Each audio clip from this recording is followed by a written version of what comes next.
Bangladesh's Prime Minister Sheikh Hasina has won a fourth consecutive term in office after her ruling party swept national elections on Sunday.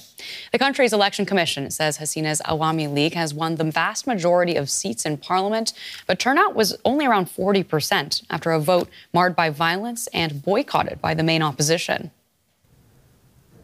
The longest-serving female prime minister in the world, Sheikh Hasina is set to maintain her grip on power.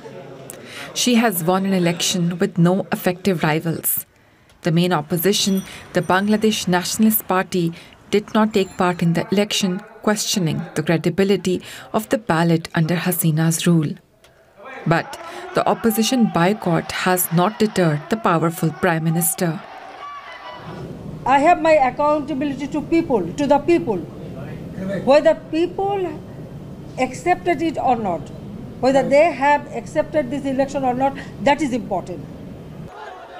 The opposition BNP claims the government crippled their campaign by incarcerating thousands of their members on politically motivated charges. It says several of its members were killed in an election campaign plagued with violence. But the ruling Awami League accused the BNP of violent attacks launched to undermine the government. I have cases against me for arson and stuff like that. There is a systematic repression going on for the last many years. Do you really think that it's an election? The EU and the US have criticized the erosion of democracy under Hasina's rule. But regional powers, India, China, and Russia have developed strong business and security ties with Hasina's government and have largely remained silent on her domestic policies. What we are seeing is really a silencing of freedom of expression. So all this has escalated in the last year, and therefore we downgraded Bangladesh's rating from repressed to close, which is the worst rating of civic space a country can have. Despite the criticism, Hasina is credited for a spectacular growth of a country once considered to be the poorest in the world. Millions have been lifted out of poverty under her rule. But her critics argue the economic success has come at the cost of democracy and human rights, leaving many in a country of around 170 million people with little faith in the system that governs them.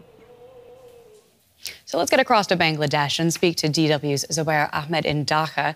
Now, so we have Hasina having won a fourth straight term, even as the opposition are calling these elections a sham. What does her victory mean for democracy in Bangladesh?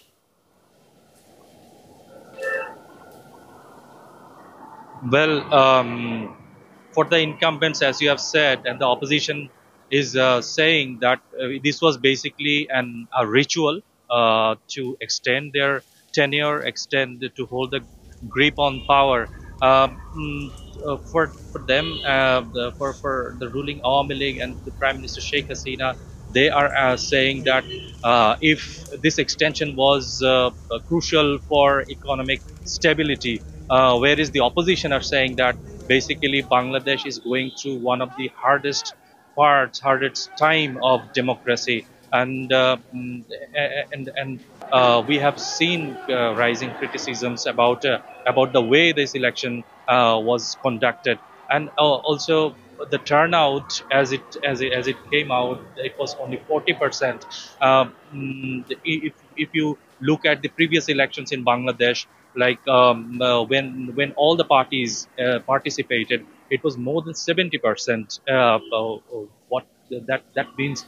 This election, the turnout has fallen short, significantly short. And whereas the Awami League, the ruling party, they are saying that this they have the backing of the majority, but it seems the questions rises how they will explain this turnout now.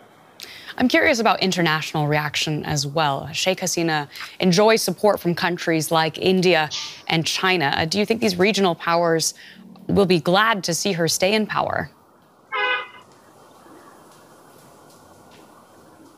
Well, under Sheikh Hasina's leadership, Bangladesh has economically grown, but as well as she had an iron fist against insurgency in this country. So that actually is crucial for India, the one of the regional powers, and with China, Bangladesh, the bilateral trade and relationship has grown over time while she was in power. So for them, if Sheikh Hasina is there, it's crucial. It's for them. It's helpful. Whereas for India, they have little trust with the opposition, the BNP, what the commentators say. So that's why Sheikh Hasina enjoys the backing of the regional powers. Thank you so much for your reporting there. That's DW's Zubair Ahmed in Dhaka.